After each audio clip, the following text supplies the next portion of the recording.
เกือบขึ้นพอด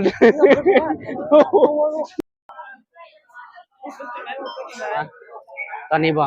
กำลังสิมาเลยดิใจเต้นตุบๆเลยตอนจะกล้าเอาเลยกล้าขึ้นมาแล้วมันจะยังกลับตายฮะจิบ่เสียเงินสิบ่ว่าที่บอกอ่ะดูดิมันโยกเยกเลยนะคือบอกไม่ได้จิบ่เสียเงินทิมบ่เขารู้ดูดิเบิ่งดิดู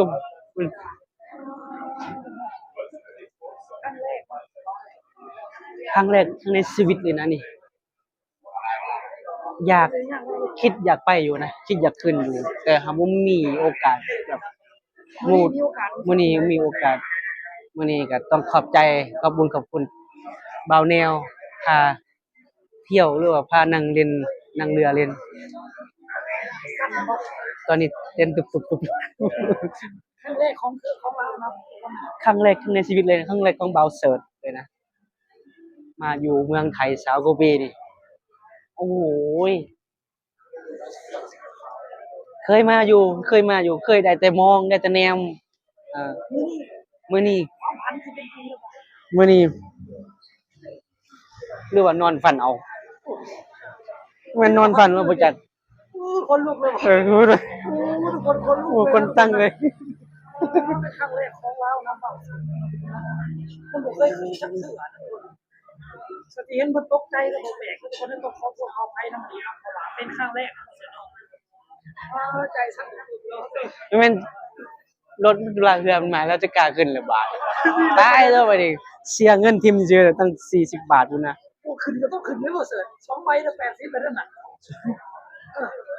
อาจจะไปผู้เดียวเนาะแล้วก็เมาไปเมามาเลย มาแล้วพี่น้องจะขึ้นใดบ่เนาะสิกล้าขึ้นบ่เนาะพี่น้องจะไปได้บาทนี้โอ้ยอันนี้มันโยกนี่เบิ่งนี่ต้องจับนำบ่ต้องจับเรานำบ่ทันใดแหละโอ้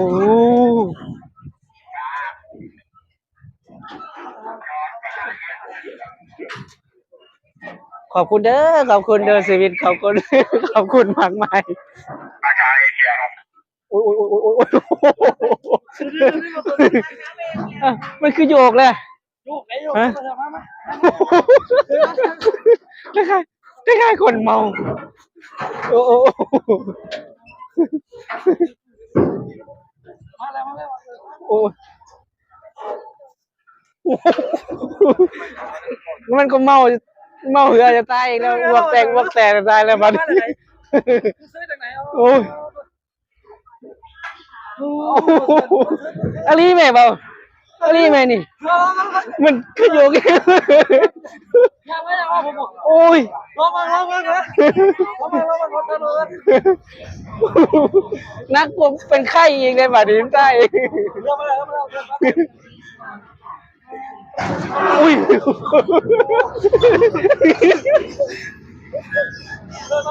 เอจังซัน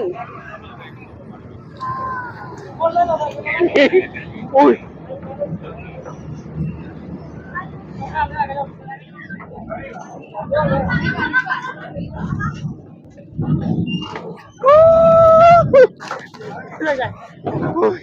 เกือบขึ้นพอด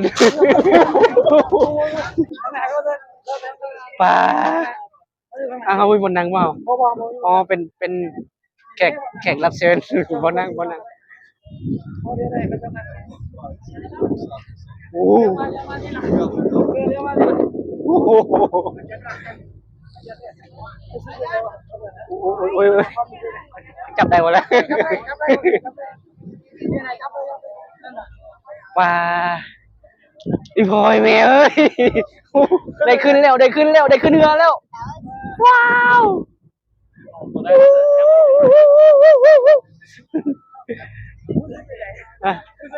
เต้นตุบเมื่อกี้นี่เกือบขึ้นบ่ฮอดต้องบอกไปยังว่าแรกๆนะคล้ายๆมันมึนเมาเลยคล้ายแบบ โยกกันนะโอ้โห เข้ามาที่เราฟังดูใคร อื้อหือ ครั้งแรกในชีวิตเป็นไงโตพี่มันงงอยู่อย่างนี้มา ได้ขึ้นแล้วบาดนี้ ดีใจโอ้ดีใจหลาย ดีใจแรกๆนึกว่าคนลุกวาบเลยฝุ่นว้าวตัว ครั้งแรกของตัวเสือนั่นเอง อื้อหือ หัวใจสั่นเลยนะตัวเสือจนหนาล่าหนาซีดเลยครั้งแรกจนถึงว่า ท่า เป็น เรือต่อไป เหตุการณ์ที่เราคาดคิดเนาะ ผู้โดยสารที่ต้องการ ใช่วัดอรุณ วัดอรุณ โอ้ ราชวรารามได้ที่ท่าเรือนี้ Next pier วัดอรุณ งาม RW Aligned here อุ้ยดีใจเลยดีใจขอบใจหลายๆเด้อขอบใจหลายๆเด้อผู้ที่ผู้พามา ก็ดีใจของเรา โอ้ในที่สุดก็เห็นจนได้อ่ะ โอ้ย น้ำเลยล่ะ งามโอ้ยสาธุได้เห็นแล้ว เห็นแล้วได้เห็นแล้ว โอ้ย ตัวเสือเลี้ยวตรงนี้ครับน้ำ โอ้ยคักหลายโอ้ยมีใส่ใดหาใส่ใดบ่มีเลยใดแบบนี้นะบ่มีแล้วใดโอ้ป้าเห็นแล้ว อันนี้ว่าวัดอรุณเขาว่าวัดอรุณอันนี้บ่ป้าได้เห็นแต่ในคลิปบ่เคยเห็นตัวจริง อรุณ ไม่ใช่ได้เห็นตัวจริง เป็นตัวจริงเลยสวยงาม ผู้โดยสารที่จะขึ้นท่าเรือนี้กรุณาเตรียมตัวรอบริเวณด้านท้ายเรือ วัดอรุณวัด รู้สึกแบบ อรุณ อื้อหือใจเต้นตุ๊บตัวนี้ Please stand by at the exit โปรดใช้ความระมัดระวังขณะก้าวถึงเรือ เห็นแล้ว Gap between the ครั้งแรกในชีวิตพี่น้อง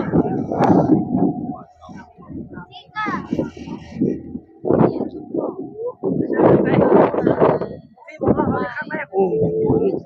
นี่พูดยังบอกเลยพี่น้องเอ้ย มันหนาทึ่งไปนั่นเลยเหรอ มันตอนนี้มันเต้นตุ๊บเลยเอ้าเอาจะขึ้นนู่นป่ะมานี่บ่ พูดเร็วพูดเร็ว โอ้ถ่ายรูปกันนะ อยากได้ถ่ายรูป ก็จะมาอยู่ฝั่งนี้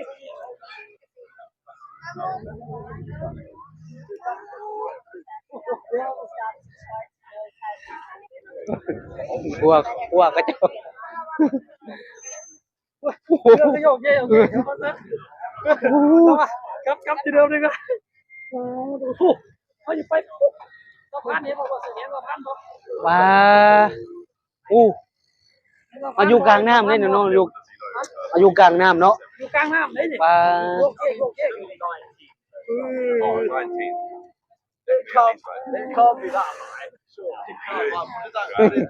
ไม่ใช่ไง คนลุกคู่เลยอ่ะ เขาลุกเลยบอก อุ้ย ใส่เอามาเป็นลุก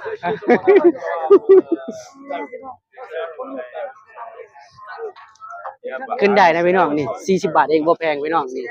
40 บาทเนาะ ว้า คือว่าราคานี่ค่ะ บ่แพง แค่อะไรเนาะ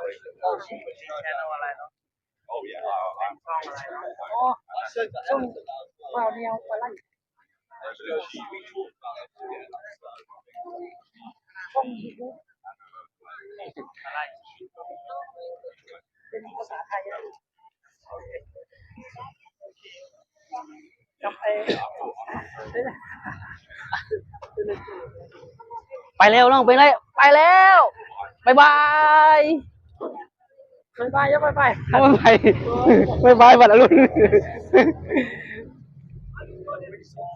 บ๊ายบายวัดอรุณบ่เคยเห็นจักเทื่อเลยนี่ครั้งแรกในชีวิตเลยได้ดิโอ้ยจำบัดถึงว่าตายแล้วบ่เสียดายชีวิตบ่เสียดาย นั่นเลยบอก บ่เสียดายเลยได้เห็นแล้ว แค่ได้ผ่านก็บ่ได้เหยียบก็พอ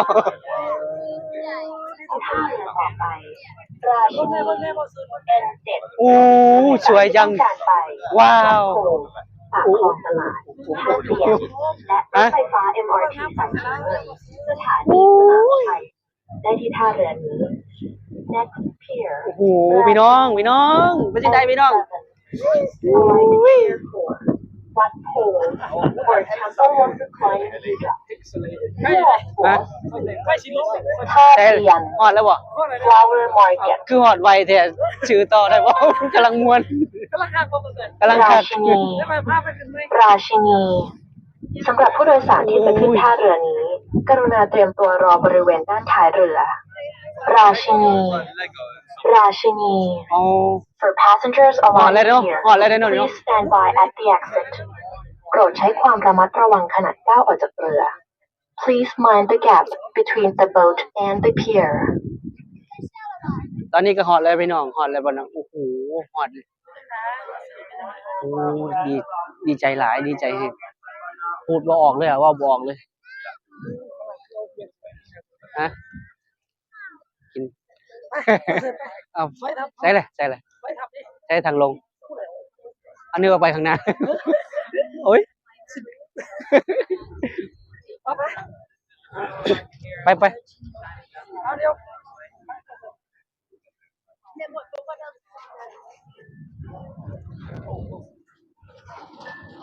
อันนี้ก็ลงแล้ว ลงแล้วพี่น้องลงแล้วโอ้ยโอ้ยโอ้ยโอ้ยโอ้ยโอ้ยโอ้ยโอ้ย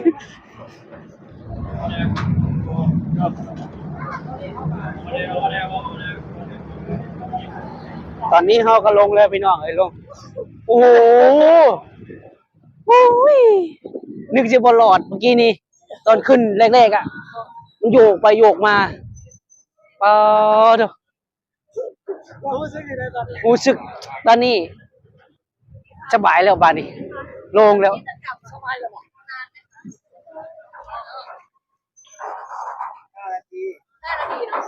อ้าวคือไปใส่บ้านนี้ แล้ว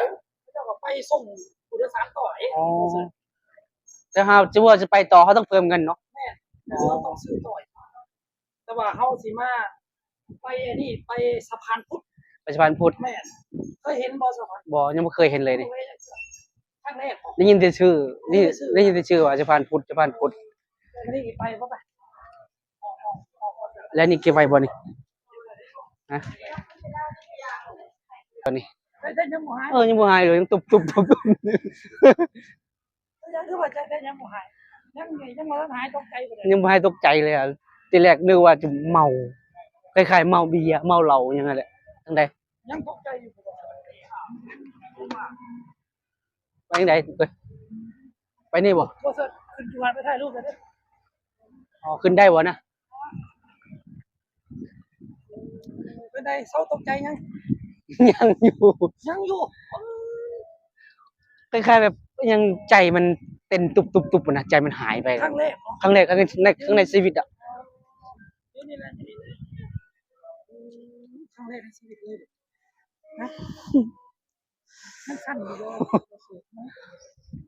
นี่นะครับทุกคนบ่เสิร์ชเป็นครั้งแรก เพื่อมันโยกอยู่คล้ายๆแผ่นดินไหวอะแบบตอนนั้นแล้ว คล้ายๆเดียวกันเลยแบบเดียวกันเลยโอ้ว้าวมันยังเนาะว่าเจ้าของเมาบ่เนาะว่านั่งเรือ เจ้าของนั่งเรือ บ่ถึงเนี่ยเนาะ บ่ออกเลยอ่ะป๊าเลยว่ะ เอาทุกคนคลิปนี้พี่นี่บ่เฮาก็มาเสิร์ชขอจบเป็นนี้เจอกันที่ต่อไปเนาะว่าจะเนาะว่า โอเคครับ ติดตามพวกเขาว่าพวกเขาสองคนจะพา ช่อง ทุกคนไปเที่ยวไสนะทุกคนนะ พาไปเที่ยวใช้ ติดตามพวกเขาเบิ่งนะทุกคนนะ ว่างเฉพาะวันอาทิตย์ แม่นฝากติดตามพวกเขาไว้เพราะว่า แต่ละสัปดาห์หรือว่าแต่ละช่วงเวลาเขาจะพาทุกคนไปเที่ยวไสนะทุกคนนะคลิปนี้พี่นี่เบาแนวก็บ่เสิร์ชก็ขอจบเป็นนี้นะทุกคนนะเอาบ่เสิร์ชพากหยังบ่ ก็ฝากบอกพี่น้องถ้าอยากมาเล่นมาเที่ยวมาได้กลับไปบ่เป็นสามารถให้คนที่พาคนที่รู้ สอบถามเจ้าหน้าที่ สอบถามหรือว่านั่นแหละทั่วๆไปแหละ ให้คนที่มีประสบการณ์ ให้คนที่ประสบการณ์มีประสบการณ์พาไปหรือพามาก็ไปบ่เป็นไปบ่ถึก มื้อนี้รู้สึกจังได ตัวนี้มื้อนี้บ่ ตอนนี้เวลานี้เลย มันยังตื่นเต้นยังบ่เซาอยู่ตอนนี้มันใจเต้นตุบๆๆๆเลยนะ เอาทุกคนคลิปนี้พี่นี่เบาแนวก็บ่เสิร์ชขอจบเป็นนี้ขอกราบขอบคุณสบาย สบายดีสวัสดีครับ สบายดี